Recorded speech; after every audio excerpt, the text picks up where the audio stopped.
ರಾಜ್ಯದಲ್ಲಿ ಆರ್ಎಸ್ಎಸ್ಗೆ ಕಡಿವಾಣ ಹಾಕುವುದಕ್ಕೆ ಸರ್ಕಾರ ಮುಂದಾಗಿದೆ.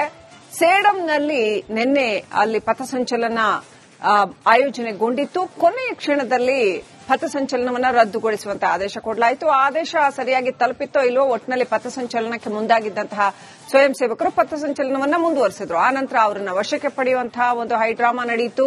ಒಟ್ಟಿನಲ್ಲಿ ಆರ್ಎಸ್ಎಸ್ ಸೇಡಂನಲ್ಲಿ ಅನಿವಾರ್ಯವಾಗಿ ತಾಲೂಕು ಆಡಳಿತಕ್ಕೆ ಸೆಡ್ ಹೊಡೆಯಬೇಕಾಗಿದೆ.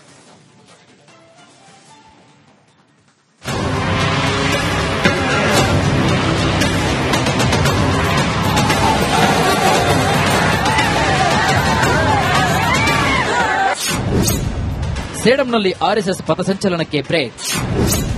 ತಹಶೀಲ್ದಾರ್ ಆದೇಶಕ್ಕೆ ಸೆಡ್ಡು ಹೊಡೆದ ಆರ್ಎಸ್ಎಸ್.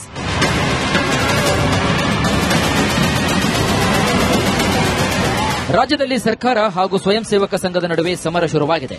ಕಲಬುರಗಿಯಲ್ಲಿ ಸಂಘದ ಚಟುವಟಿಕೆಗೆ ಸರ್ಕಾರ ಮೂಗುದಾರ ಹಾಕಿದೆ. ಸೇಡಂನಲ್ಲಿ ಆರ್ಎಸ್ಎಸ್ ಪಥಸಂಚಲನಕ್ಕೆ ತಹಶೀಲ್ದಾರ್ ಬ್ರೇಕ್ ಹಾಕಿದ್ದಾರೆ. ಆದರೆ ಗಣವೇಷಧಾರಿಗಳು ತಹಶೀಲ್ದಾರ್ ಆದೇಶಕ್ಕೆ ಸೆಡ್ಡು ಹೊಡೆದಿದ್ದಾರೆ.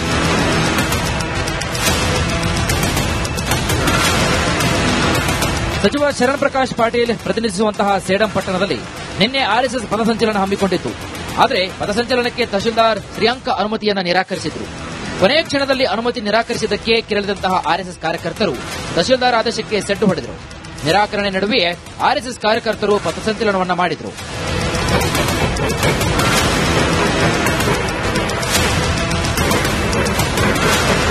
ಸೇಡಂ ಪಟ್ಟಣದ ಮಾತೃಛಾಯಾ ಕಾಲೇಜಿನಿಂದ ಪಥಸಂಚಲನ ಶುರುವಾಯಿತು. ದೊಣ್ಣೆ ಹಿಡಿದು ಗಣವೇಷಧಾರಿಗಳು ಸಾಗಿದ್ರೆ ಸಾರ್ವಜನಿಕರು ಹೂಮಳಿ ಸುರಿಸಿ ಸ್ವಾಗತಗೈದರು. ಅನುಮತಿ ಇಲ್ಲದಿದ್ದರೂ ಕೂಡ ಪಥಸಂಚಲನ ಮಾಡಿದ್ದಕ್ಕೆ ಪೊಲೀಸರು ಆರ್ಎಸ್ಎಸ್ ಕಾರ್ಯಕರ್ತರನ್ನು ವಶಕ್ಕೆ ಪಡೆದುಕೊಂಡರು. ಸೇಡಂ ಪಟ್ಟಣದ ರೈಲ್ವೆ ನಿಲ್ದಾಣದಲ್ಲಿ ಕಾರ್ಯಕರ್ತರನ್ನು ವಶಕ್ಕೆ ಪಡೆದು ಠಾಣೆಗೆ ಕರೆದುಕೊಂಡು ಹೋದರು.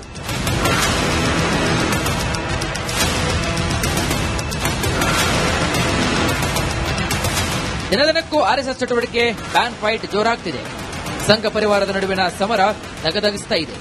ಇದು ಮುಂದೆ ಇನ್ಯಾವ ಹಂತಕ್ಕೆ ತಲುಪುತ್ತೋ ಅನ್ನೋದೇ ಸದ್ಯದ ಪ್ರಶ್ನೆ. Bureau report, republic Kannada. ಇನ್ನಷ್ಟು ಅಪ್ಡೇಟ್ ಪಡ್ಕೊಳ್ಳೋಣ. ನಮ್ಮ ಪ್ರತಿನಿಧಿ ಓಂ ಪ್ರಕಾಶ್ ಮುನ್ನೂರು ಲೈವ್ ಕನೆಕ್ಟ್ ಆಗಿದ್ದಾರೆ. ಓಂ ಪ್ರಕಾಶ್, ಯಾವ ಕಾರಣಕ್ಕೋಸ್ಕರ ಸೇಡಂನಲ್ಲಿ ಕೊನೆ ಕ್ಷಣದಲ್ಲಿ ಪಥಸಂಚಲನವನ್ನು ರದ್ದುಗೊಳಿಸಲಾಯಿತು? ಆ ನಂತರದ ಏನೆಲ್ಲ ಬೆಳವಣಿಗೆಗಳು ನಡೆದವು? ಈಗ ಪರಿಸ್ಥಿತಿ ಏನಿದೆ? ಶ್ರೀಲಕ್ಷ್ಮಿ, ಚಿತ್ತಾಪುರದ ಬಳಿಕ ಸೇಡಂನಲ್ಲೂ ಕೂಡ ಏನು ಪಥಸಂಚಲನಕ್ಕೆ ಬ್ರೇಕ್ ಹಾಕುವಂತ ಕೆಲಸ ಜಿಲ್ಲಾಡಳಿತ ಮತ್ತೆ ತಾಲೂಕು ಆಡಳಿತ ಸೇರ್ಕೊಂಡು ಮಾಡಿರುವಂತದ್ದು. ಸೇಡಂ ಪಟ್ಟಣದಲ್ಲಿ ಮಧ್ಯಾಹ್ನ 3 ಗಂಟೆಗೆ ಈ ಒಂದು ಆರ್ಎಸ್ಎಸ್ ಪಥಸಂಚಲನ ಕಾರ್ಯಕ್ರಮವನ್ನು ಹಮ್ಮಿಕೊಂಡಿದ್ರು. ಆದರೆ ನಿನ್ನೆ ಮಧ್ಯಾಹ್ನದ ಹೊತ್ತಿಗೆ ಅಂದ್ರೆ ಕೊನೆಯ ಹಂತದಲ್ಲಿ, ಕೊನೆಯ ಗಳಿಗೆಯಲ್ಲಿ ತಹಸೀಲ್ದಾರ್ ಈ ಒಂದು ಅನುಮತಿಯನ್ನ ನಿರಾಕರಿಸಿರುವಂತದ್ದು. ಅನುಮತಿ ನಿರಾಕರಣೆ ಮಾಡಿ ಆದೇಶ ಹೊರಡಿಸಿರುವಂತಹ ಆದೇಶದಲ್ಲಿ ಒಂದಷ್ಟು ಅಂಶಗಳನ್ನ ಉಲ್ಲೇಖ ಮಾಡಿರುವಂತದ್ದು. ಅಂದ್ರೆ ಈಗಾಗಲೇ ಆರ್ಎಸ್ಎಸ್ ಸಂಬಂಧಪಟ್ಟಂತೆ ಸಾಕಷ್ಟು ಪರ ವಿರೋಧದ ಚರ್ಚೆಗಳಾಗ್ತಾ ಇರುವಂತದ್ದು, ಸಾಕಷ್ಟು ವಿರೋಧ ಕೂಡ ವ್ಯಕ್ತವಾಗ್ತಾ ಇರುವಂತದ್ದು. ಈ ನಿಟ್ಟಿನಲ್ಲಿ ಗಲಾಟೆ ಆಗುವಂತ ಸಾಧ್ಯತೆ ಇರುವಂತದ್ದು ಅನ್ನುವಂತ ಒಂದಂಶ ಉಲ್ಲೇಖ ಮಾಡಿದ್ರೆ, ಮತ್ತೊಂದು ಕಡೆ ಚಿತ್ತಾಪುರದಲ್ಲಿ ಭೀಮ್ ಆರ್ಮಿ, ದಲಿತ ಪ್ಯಾಂಥರ್ ಎಲ್ಲರೂ ಕೂಡ ಅದೇ ಸಮಯದಲ್ಲಿ ಆರ್ಎಸ್ಎಸ್ ಪಥಸಂಚಲನ ಮಾಡ್ತೇವೆ ಅನ್ನುವಂತ ಹೇಳಿಕೆಯನ್ನ ನೀಡಿ ಒಂದು ಮನವಿಯನ್ನ ಸಲ್ಲಿಸಿದ್ರು. ಸೊ ಹಾಗಾಗಿ ಇಲ್ಲೂ ಕೂಡ ಅದೇ ರೀತಿಯಾದಂತಹ ಒಂದು ಸನ್ನಿವೇಶ ಸೃಷ್ಟಿ ಆಗಬಹುದು ಅನ್ನುವಂಥದ್ದು ಊಹೆ ಮಾಡಿಕೊಂಡಂತ ತಹಸೀಲ್ದಾರ್ ಅವರು ಸಾಕಷ್ಟು ಅಂಶಗಳನ್ನ ಮೆನ್ಷನ್ ಮಾಡಿ ಆ ಒಂದು ಪಥಸಂಚಲನಕ್ಕೆ ಬ್ರೇಕ್ ಹಾಕುವಂತ ಕೆಲಸ ಮಾಡಿರುವಂತದ್ದು. ಆದ್ರೆ ಅಷ್ಟೊತ್ತಿಗಾಗಲೇ ಎಲ್ಲ ಸಾವಿರಾರು ಆರ್ಎಸ್ಎಸ್ ಕಾರ್ಯಕರ್ತರು ಗಣವೇಶದೊಂದಿಗೆ ಬಂದು ಆ ಒಂದು ಕಾಲೇಜ್ನ ಆವರಣದಲ್ಲಿ ಸೇರ್ಕೊಂಡಿದ್ರು. ಸೊ ಹಾಗಾಗಿ ನಾವು ಪಥಸಂಚಲನ ಮಾಡೇ ಮಾಡ್ತೇವೆ ಅಂತ ಹೇಳಿ ಪಟ್ಟು ಹಿಡಿದು ನಂತರ ಸೇಡಂ ಪಟ್ಟಣದ ಮಾತೃಛಾಯಾ ಕಾಲೇಜಿನಿಂದ ಪಥಸಂಚಲನವನ್ನ ಆರಂಭ ಮಾಡಿ ನಂತರ ಕಲಬುರಗಿ ಸೇಡಂ ಪಟ್ಟಣದ ಏನು ರೈಲ್ವೆ ನಿಲ್ದಾಣದ ಬಳಿ ಬರ್ತಿದ್ದ ಹಾಗೆ ಎಲ್ಲ ಕಾರ್ಯಕರ್ತರನ್ನ ವಶಕ್ಕೆ ಪಡೆಯುವಂತ ಕೆಲಸಕ್ಕೆ ಸೇಡಂ ಪೊಲೀಸರು ಮುಂದಾದ್ರು. ಅದಾದ ಬಳಿಕ ಕೆಲ ಹೊತ್ತು ಒಂದು ಹೈಡ್ರಾಮಾ ನಡೆದು ವಾಪಸ್ ಎಲ್ಲ ವಶಕ್ಕೆ ಪಡೆದಂತ ಆರ್ಎಸ್ಎಸ್ ಕಾರ್ಯಕರ್ತರನ್ನ ಬಿಟ್ಟು ಕಳಿಸಿರುವಂತ ಕೆಲಸ ಆಗಿರುವಂತದ್ದು. ಮತ್ತೊಂದು ಕಡೆ ಚಿತ್ತಾಪುರದಲ್ಲಿ ನಡೆದಂತ ಏನು ಒಂದು ಅನುಮತಿಗೆ ಬ್ರೇಕ್ ಹಾಕಿರುವಂತ ಸಂಬಂಧಪಟ್ಟಂತೆ ಇದೀಗ ಆರ್ಎಸ್ಎಸ್ ಕೂಡ ಹೈಕೋರ್ಟ್ನ ಮೊರೆ ಹೋಗಿತ್ತು. ಹೈಕೋರ್ಟ್ ಮೊರೆ ಹೋದ ಬಳಿಕ ಹೈಕೋರ್ಟ್ ಒಂದು ಸೂಚನೆಯನ್ನ ನೀಡಿರುವಂತದ್ದು. ಹೊಸದಾಗಿ ಮತ್ತೆ ಅರ್ಜಿಯನ್ನ ಜಿಲ್ಲಾಡಳಿತಕ್ಕೆ ಸಲ್ಲಿಸಿ ಅನ್ನುವಂತ ನಿಟ್ಟಿನಲ್ಲಿ ಸೂಚನೆಯನ್ನ ನೀಡಿತ್ತು. ಅದರಂತೆ ಆರ್ಎಸ್ಎಸ್ ಮುಖಂಡರು, ಜಿಲ್ಲಾ ಪ್ರಮುಖರು ಆಗಿರುವಂತಹ ಅಶೋಕ್ ಪಾಟೀಲ್ ಅವರು ನಿನ್ನೆ ಕಲಬುರಗಿ ಜಿಲ್ಲಾಧಿಕಾರಿ ಕಚೇರಿಗೆ ಬಂದು ಹೊಸ ಅರ್ಜಿಯನ್ನ ಸಲ್ಲಿಸೋದಕ್ಕೆ ಮುಂದಾಗಿದ್ರು. ಆದ್ರೆ ಭಾನುವಾರ ಆಗಿರುವಂತಹ ಹಿನ್ನೆಲೆಯಲ್ಲಿ ಯಾರೂ ಕೂಡ ಕಚೇರಿಯಲ್ಲಿ ಯಾವ ಅಧಿಕಾರಿಗಳು ಸಿಬ್ಬಂದಿಗಳು ಇರಲಿಲ್ಲ. ಹಾಗಾಗಿ ನಂತರ ಏನು ಜಿಲ್ಲಾಧಿಕಾರಿಗಳ ಅಧಿಕೃತ ಸರ್ಕಾರಿ ನಿವಾಸ ಏನಿದೆ, ಸರ್ಕಾರಿ ನಿವಾಸಕ್ಕೆ ಹೋಗಿ ಆ ಒಂದು ರಾಜ್ಯದಲ್ಲಿ ಆರ್ಎಸ್ಎಸ್ಗೆ ಕಡಿವಾಣ ಹಾಕುವುದಕ್ಕೆ ಸರ್ಕಾರ ಮುಂದಾಗಿದೆ. ಸೇಡಂನಲ್ಲಿ ನಿನ್ನೆ ಅಲ್ಲಿ ಪಥಸಂಚಲನ ಆಯೋಜನೆಗೊಂಡಿತ್ತು. ಕೊನೆಯ ಕ್ಷಣದಲ್ಲಿ ಪಥಸಂಚಲನವನ್ನು ರದ್ದುಗೊಳಿಸುವಂತಹ ಆದೇಶ ಕೊಡಲಾಯಿತು. ಆದೇಶ ಸರಿಯಾಗಿ ತಲುಪಿತ್ತೋ ಇಲ್ವೋ, ಒಟ್ಟಿನಲ್ಲಿ ಪಥಸಂಚಲನಕ್ಕೆ ಮುಂದಾಗಿದ್ದಂತಹ ಸ್ವಯಂ ಸೇವಕರು ಪಥಸಂಚಲನವನ್ನು ಮುಂದುವರೆಸಿದ್ರು. ಆನಂತರ ಅವರನ್ನು ವಶಕ್ಕೆ ಪಡೆಯುವಂತಹ ಒಂದು ಹೈಡ್ರಾಮಾ ನಡೆಯಿತು. ಒಟ್ಟಿನಲ್ಲಿ ಆರ್ಎಸ್ಎಸ್ ಸೇಡಂನಲ್ಲಿ ಅನಿವಾರ್ಯವಾಗಿ ತಾಲೂಕು ಆಡಳಿತಕ್ಕೆ ಸೆಡ್ ಹೊಡೆಯಬೇಕಾಗಿದೆ.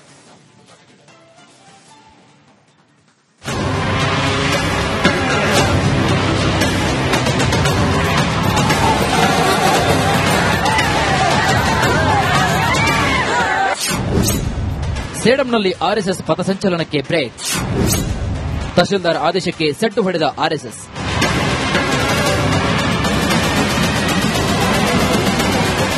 ರಾಜ್ಯದಲ್ಲಿ ಸರ್ಕಾರ ಹಾಗೂ ಸ್ವಯಂ ಸೇವಕ ಸಂಘದ ನಡುವೆ ಸಮರ ಶುರುವಾಗಿದೆ. ಕಲಬುರಗಿಯಲ್ಲಿ ಸಂಘದ ಚಟುವಟಿಕೆಗೆ ಸರ್ಕಾರ ಮೂಗುದಾರ ಹಾಕಿದೆ. ಸೇಡಂನಲ್ಲಿ ಆರ್ಎಸ್ಎಸ್ ಪಥಸಂಚಲನಕ್ಕೆ ತಹಶೀಲ್ದಾರ್ ಬ್ರೇಕ್ ಹಾಕಿದ್ದಾರೆ. ಆದರೆ ಗಣವೇಷಧಾರಿಗಳು ತಹಶೀಲ್ದಾರ್ ಆದೇಶಕ್ಕೆ ಸೆಡ್ಡು ಹೊಡೆದಿದ್ದಾರೆ.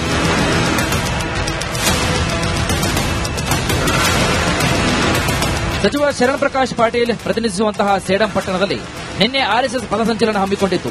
ಆದರೆ ಪಥಸಂಚಲನಕ್ಕೆ ತಹಶೀಲ್ದಾರ್ ಶ್ರೀಯಾಂಕ ಅನುಮತಿಯನ್ನು ನಿರಾಕರಿಸಿದ್ರು. ಕೊನೆಯ ಕ್ಷಣದಲ್ಲಿ ಅನುಮತಿ ನಿರಾಕರಿಸಿದ್ದಕ್ಕೆ ಕೆರಳಿದಂತಹ ಆರ್ಎಸ್ಎಸ್ ಕಾರ್ಯಕರ್ತರು ತಹಶೀಲ್ದಾರ್ ಆದೇಶಕ್ಕೆ ಸೆಡ್ಡು ಹೊಡೆದರು. ನಿರಾಕರಣೆ ನಡುವೆಯೇ ಆರ್ಎಸ್ಎಸ್ ಕಾರ್ಯಕರ್ತರು ಪಥಸಂಚಲನವನ್ನು ಮಾಡಿದರು.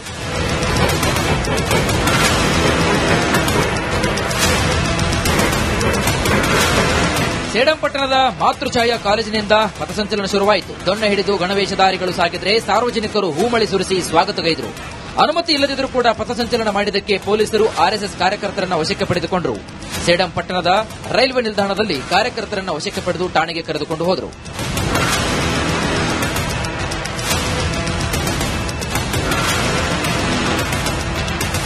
ದಿನದಿನಕ್ಕೂ ಆರ್ಎಸ್ಎಸ್ ಚಟುವಟಿಕೆ ಬ್ಯಾನ್ ಫೈಟ್ ಜೋರಾಗ್ತಿದೆ. ಸಂಘ ಪರಿವಾರದ ನಡುವಿನ ಸಮರ ದಗದಗಿಸ್ತಾ ಇದೆ. ಇದು ಮುಂದೆ ಇನ್ಯಾವ ಹಂತಕ್ಕೆ ತಲುಪುತ್ತೋ ಅನ್ನೋದೇ ಸದ್ಯದ ಪ್ರಶ್ನೆ.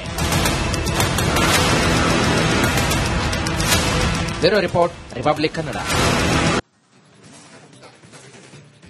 ಇನ್ನಷ್ಟು ಅಪ್ಡೇಟ್ ಪಡ್ಕೊಳ್ಳೋಣ. ನಮ್ಮ ಪ್ರತಿನಿಧಿ ಓಂ ಪ್ರಕಾಶ್ ಮುನ್ನೂರು ಲೈವ್ ಕನೆಕ್ಟ್ ಆಗಿದ್ದಾರೆ. ಓಂ ಪ್ರಕಾಶ್, ಯಾವ ಕಾರಣಕ್ಕೋಸ್ಕರ ಸೇಡಂನಲ್ಲಿ ಕೊನೆ ಕ್ಷಣದಲ್ಲಿ ಪಥಸಂಚಲನವನ್ನು ರದ್ದುಗೊಳಿಸಲಾಯಿತು? ಆ ನಂತರದ ಏನೆಲ್ಲ ಬೆಳವಣಿಗೆಗಳು ನಡೆದವು?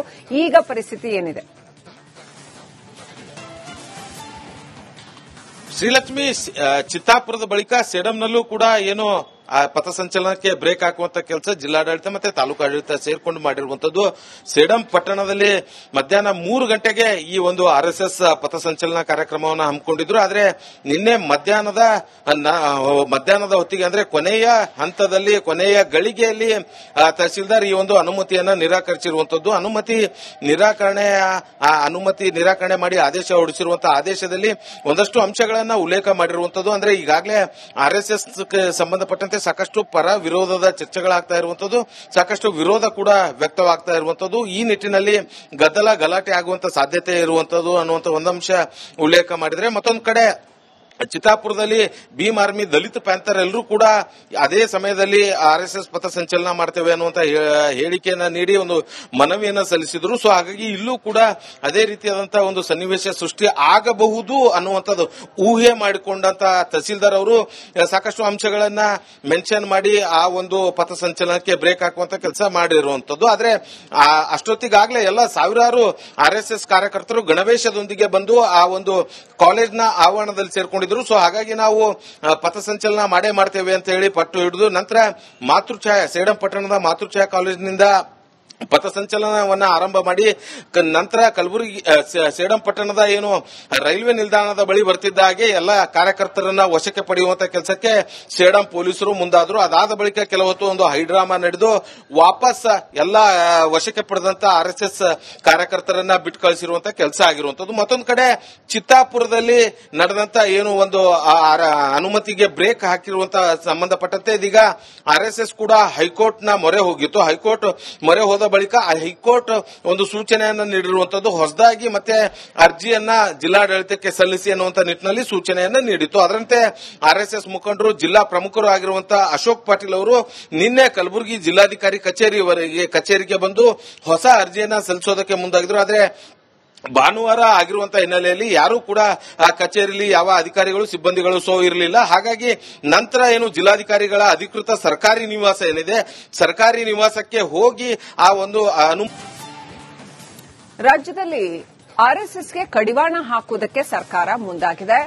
ಸೇಡಂನಲ್ಲಿ ನಿನ್ನೆ ಅಲ್ಲಿ ಪಥಸಂಚಲನ ಆಯೋಜನೆಗೊಂಡಿತ್ತು. ಕೊನೆಯ ಕ್ಷಣದಲ್ಲಿ ಪಥಸಂಚಲನವನ್ನು ರದ್ದುಗೊಳಿಸುವಂತಹ ಆದೇಶ ಕೊಡಲಾಯಿತು. ಆದೇಶ ಸರಿಯಾಗಿ ತಲುಪಿತ್ತೋ ಇಲ್ಲವೋ, ಒಟ್ಟಿನಲ್ಲಿ ಪಥಸಂಚಲನಕ್ಕೆ ಮುಂದಾಗಿದ್ದಂತಹ ಸ್ವಯಂ ಸೇವಕರು ಪಥಸಂಚಲನವನ್ನು ಮುಂದುವರೆಸಿದ್ರು. ಆನಂತರ ಅವರನ್ನು ವಶಕ್ಕೆ ಪಡೆಯುವಂತಹ ಒಂದು ಹೈಡ್ರಾಮಾ ನಡೆಯಿತು. ಒಟ್ಟಿನಲ್ಲಿ ಆರ್ಎಸ್ಎಸ್ ಸೇಡಂನಲ್ಲಿ ಅನಿವಾರ್ಯವಾಗಿ ತಾಲೂಕು ಆಡಳಿತಕ್ಕೆ ಸೆಡ್ ಹೊಡೆಯಬೇಕಾಗಿದೆ.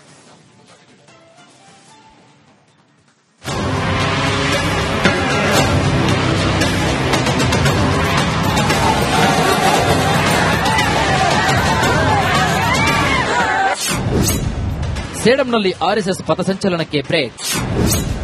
ತಹಶೀಲ್ದಾರ್ ಆದೇಶಕ್ಕೆ ಸೆಟ್ಟು ಹೊಡೆದ ಆರ್ಎಸ್ಎಸ್.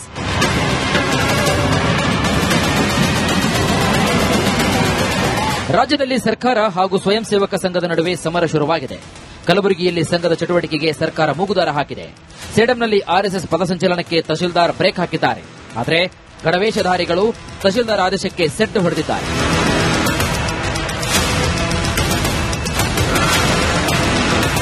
ಸಚಿವ ಶರಣ್ ಪ್ರಕಾಶ್ ಪಾಟೀಲ್ ಪ್ರತಿನಿಧಿಸುವಂತಹ ಸೇಡಂ ಪಟ್ಟಣದಲ್ಲಿ ನಿನ್ನೆ ಆರ್ಎಸ್ಎಸ್ ಪಥಸಂಚಲನ ಹಮ್ಮಿಕೊಂಡಿತ್ತು. ಆದರೆ ಪಥಸಂಚಲನಕ್ಕೆ ತಹಶೀಲ್ದಾರ್ ಶ್ರೀಯಾಂಕ ಅನುಮತಿಯನ್ನು ನಿರಾಕರಿಸಿದ್ರು. ಕೊನೆಯ ಕ್ಷಣದಲ್ಲಿ ಅನುಮತಿ ನಿರಾಕರಿಸಿದ್ದಕ್ಕೆ ಕೆರಳಿದಂತಹ ಆರ್ಎಸ್ಎಸ್ ಕಾರ್ಯಕರ್ತರು ತಹಶೀಲ್ದಾರ್ ಆದೇಶಕ್ಕೆ ಸೆಡ್ಡು ಹೊಡೆದರು. ನಿರಾಕರಣೆ ನಡುವೆಯೇ ಆರ್ಎಸ್ಎಸ್ ಕಾರ್ಯಕರ್ತರು ಪಥಸಂಚಲನವನ್ನು ಮಾಡಿದರು.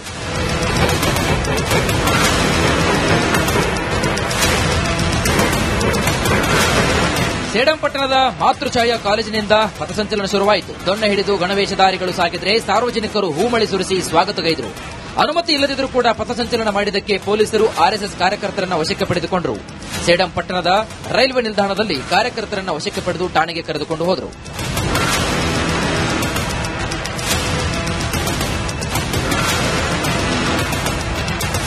ದಿನದಿನಕ್ಕೂ ಆರ್ಎಸ್ಎಸ್ ಚಟುವಟಿಕೆ ಬ್ಯಾನ್ ಫೈಟ್ ಜೋರಾಗ್ತಿದೆ. ಸಂಘ ಪರಿವಾರದ ನಡುವಿನ ಸಮರ ದಗದಗಿಸ್ತಾ ಇದೆ. ಇದು ಮುಂದೆ ಇನ್ಯಾವ ಹಂತಕ್ಕೆ ತಲುಪುತ್ತೋ ಅನ್ನೋದೇ ಸದ್ಯದ ಪ್ರಶ್ನೆ. Bureau report, republic Kannada. ಇನ್ನಷ್ಟು ಅಪ್ಡೇಟ್ ಪಡ್ಕೊಳ್ಳೋಣ. ನಮ್ಮ ಪ್ರತಿನಿಧಿ ಓಂ ಪ್ರಕಾಶ್ ಮುನ್ನೂರು ಲೈವ್ ಕನೆಕ್ಟ್ ಆಗಿದ್ದಾರೆ. ಓಂ ಪ್ರಕಾಶ್, ಯಾವ ಕಾರಣಕ್ಕೋಸ್ಕರ ಸೇಡಂನಲ್ಲಿ ಕೊನೆ ಕ್ಷಣದಲ್ಲಿ ಪಥಸಂಚಲನವನ್ನು ರದ್ದುಗೊಳಿಸಲಾಯಿತು? ಆ ನಂತರದ ಏನೆಲ್ಲ ಬೆಳವಣಿಗೆಗಳು ನಡೆದವು? ಈಗ ಪರಿಸ್ಥಿತಿ ಏನಿದೆ? ಶ್ರೀಲಕ್ಷ್ಮಿ, ಚಿತ್ತಾಪುರದ ಬಳಿಕ ಸೇಡಂನಲ್ಲೂ ಕೂಡ ಏನು ಪಥಸಂಚಲನಕ್ಕೆ ಬ್ರೇಕ್ ಹಾಕುವಂತ ಕೆಲಸ ಜಿಲ್ಲಾಡಳಿತ ಮತ್ತೆ ತಾಲೂಕು ಆಡಳಿತ ಸೇರ್ಕೊಂಡು ಮಾಡಿರುವಂತದ್ದು. ಸೇಡಂ ಪಟ್ಟಣದಲ್ಲಿ ಮಧ್ಯಾಹ್ನ 3 ಗಂಟೆಗೆ ಈ ಒಂದು ಆರ್ಎಸ್ಎಸ್ ಪಥಸಂಚಲನ ಕಾರ್ಯಕ್ರಮವನ್ನು ಹಮ್ಮಿಕೊಂಡಿದ್ರು. ಆದರೆ ನಿನ್ನೆ ಮಧ್ಯಾಹ್ನದ ಹೊತ್ತಿಗೆ ಅಂದ್ರೆ ಕೊನೆಯ ಹಂತದಲ್ಲಿ, ಕೊನೆಯ ಗಳಿಗೆಯಲ್ಲಿ ತಹಸೀಲ್ದಾರ್ ಈ ಒಂದು ಅನುಮತಿಯನ್ನ ನಿರಾಕರಿಸಿರುವಂತದ್ದು. ಅನುಮತಿ ನಿರಾಕರಣೆ ಮಾಡಿ ಆದೇಶ ಹೊರಡಿಸಿರುವಂತಹ ಆದೇಶದಲ್ಲಿ ಒಂದಷ್ಟು ಅಂಶಗಳನ್ನ ಉಲ್ಲೇಖ ಮಾಡಿರುವಂತದ್ದು. ಅಂದ್ರೆ ಈಗಾಗಲೇ ಆರ್ಎಸ್ಎಸ್ ಸಂಬಂಧಪಟ್ಟಂತೆ ಸಾಕಷ್ಟು ಪರ ವಿರೋಧದ ಚರ್ಚೆಗಳಾಗ್ತಾ ಇರುವಂತದ್ದು, ಸಾಕಷ್ಟು ವಿರೋಧ ಕೂಡ ವ್ಯಕ್ತವಾಗ್ತಾ ಇರುವಂತದ್ದು. ಈ ನಿಟ್ಟಿನಲ್ಲಿ ಗಲಾಟೆ ಆಗುವಂತ ಸಾಧ್ಯತೆ ಇರುವಂತದ್ದು ಅನ್ನುವಂತ ಒಂದಂಶ ಉಲ್ಲೇಖ ಮಾಡಿದ್ರೆ, ಮತ್ತೊಂದು ಕಡೆ ಚಿತ್ತಾಪುರದಲ್ಲಿ ಭೀಮ್ ಆರ್ಮಿ, ದಲಿತ ಪ್ಯಾಂಥರ್ ಎಲ್ಲರೂ ಕೂಡ ಅದೇ ಸಮಯದಲ್ಲಿ ಆರ್ಎಸ್ಎಸ್ ಪಥಸಂಚಲನ ಮಾಡ್ತೇವೆ ಅನ್ನುವಂತ ಹೇಳಿಕೆಯನ್ನ ನೀಡಿ ಒಂದು ಮನವಿಯನ್ನ ಸಲ್ಲಿಸಿದ್ರು. ಸೊ ಹಾಗಾಗಿ ಇಲ್ಲೂ ಕೂಡ ಅದೇ ರೀತಿಯಾದಂತಹ ಒಂದು ಸನ್ನಿವೇಶ ಸೃಷ್ಟಿ ಆಗಬಹುದು ಅನ್ನುವಂಥದ್ದು ಊಹೆ ಮಾಡಿಕೊಂಡಂತ ತಹಸೀಲ್ದಾರ್ ಅವರು ಸಾಕಷ್ಟು ಅಂಶಗಳನ್ನ ಮೆನ್ಷನ್ ಮಾಡಿ ಆ ಒಂದು ಪಥಸಂಚಲನಕ್ಕೆ ಬ್ರೇಕ್ ಹಾಕುವಂತ ಕೆಲಸ ಮಾಡಿರುವಂತದ್ದು. ಆದ್ರೆ ಅಷ್ಟೊತ್ತಿಗಾಗಲೇ ಎಲ್ಲ ಸಾವಿರಾರು ಆರ್ಎಸ್ಎಸ್ ಕಾರ್ಯಕರ್ತರು ಗಣವೇಶದೊಂದಿಗೆ ಬಂದು ಆ ಒಂದು ಕಾಲೇಜ್ನ ಆವರಣದಲ್ಲಿ ಸೇರ್ಕೊಂಡಿದ್ರು. ಸೊ ಹಾಗಾಗಿ ನಾವು ಪಥಸಂಚಲನ ಮಾಡ್ತೇವೆ ಅಂತ ಹೇಳಿ ಪಟ್ಟು ಹಿಡಿದು ನಂತರ ಸೇಡಂ ಪಟ್ಟಣದ ಮಾತೃಛಾಯಾ ಕಾಲೇಜಿನಿಂದ ಪಥಸಂಚಲನವನ್ನ ಆರಂಭ ಮಾಡಿ ನಂತರ ಕಲಬುರಗಿ ಸೇಡಂ ಪಟ್ಟಣದ ಏನು ರೈಲ್ವೆ ನಿಲ್ದಾಣದ ಬಳಿ ಬರ್ತಿದ್ದ ಹಾಗೆ ಎಲ್ಲ ಕಾರ್ಯಕರ್ತರನ್ನ ವಶಕ್ಕೆ ಪಡೆಯುವಂತ ಕೆಲಸಕ್ಕೆ ಸೇಡಂ ಪೊಲೀಸರು ಮುಂದಾದ್ರು. ಅದಾದ ಬಳಿಕ ಕೆಲ ಹೊತ್ತು ಒಂದು ಹೈಡ್ರಾಮಾ ನಡೆದು ವಾಪಸ್ ಎಲ್ಲ ವಶಕ್ಕೆ ಪಡೆದಂತ ಆರ್ಎಸ್ಎಸ್ ಕಾರ್ಯಕರ್ತರನ್ನ ಬಿಟ್ಟು ಕಳಿಸಿರುವಂತ ಕೆಲಸ ಆಗಿರುವಂತದ್ದು. ಮತ್ತೊಂದು ಕಡೆ ಚಿತ್ತಾಪುರದಲ್ಲಿ ನಡೆದಂತ ಏನು ಒಂದು ಅನುಮತಿಗೆ ಬ್ರೇಕ್ ಹಾಕಿರುವಂತ ಸಂಬಂಧಪಟ್ಟಂತೆ ಇದೀಗ ಆರ್ಎಸ್ಎಸ್ ಕೂಡ ಹೈಕೋರ್ಟ್ನ ಮೊರೆ ಹೋಗಿತ್ತು. ಹೈಕೋರ್ಟ್ ಮೊರೆ ಹೋದ ಬಳಿಕ ಹೈಕೋರ್ಟ್ ಒಂದು ಸೂಚನೆಯನ್ನ ನೀಡಿರುವಂತದ್ದು. ಹೊಸದಾಗಿ ಮತ್ತೆ ಅರ್ಜಿಯನ್ನ ಜಿಲ್ಲಾಡಳಿತಕ್ಕೆ ಸಲ್ಲಿಸಿ ಅನ್ನುವಂತ ನಿಟ್ಟಿನಲ್ಲಿ ಸೂಚನೆಯನ್ನ ನೀಡಿತ್ತು. ಅದರಂತೆ ಆರ್ಎಸ್ಎಸ್ ಮುಖಂಡರು, ಜಿಲ್ಲಾ ಪ್ರಮುಖರು ಆಗಿರುವಂತಹ ಅಶೋಕ್ ಪಾಟೀಲ್ ಅವರು ನಿನ್ನೆ ಕಲಬುರಗಿ ಜಿಲ್ಲಾಧಿಕಾರಿ ಕಚೇರಿಗೆ ಬಂದು ಹೊಸ ಅರ್ಜಿಯನ್ನ ಸಲ್ಲಿಸೋದಕ್ಕೆ ಮುಂದಾಗಿದ್ರು. ಆದ್ರೆ ಭಾನುವಾರ ಆಗಿರುವಂತಹ ಹಿನ್ನೆಲೆಯಲ್ಲಿ ಯಾರೂ ಕೂಡ ಆ ಕಚೇರಿಯಲ್ಲಿ ಯಾವ ಅಧಿಕಾರಿಗಳು ಸಿಬ್ಬಂದಿಗಳು ಇರಲಿಲ್ಲ. ಹಾಗಾಗಿ ನಂತರ ಏನು ಜಿಲ್ಲಾಧಿಕಾರಿಗಳ ಅಧಿಕೃತ ಸರ್ಕಾರಿ ನಿವಾಸ ಏನಿದೆ, ಸರ್ಕಾರಿ ನಿವಾಸಕ್ಕೆ ಹೋಗಿ ಆ ಒಂದು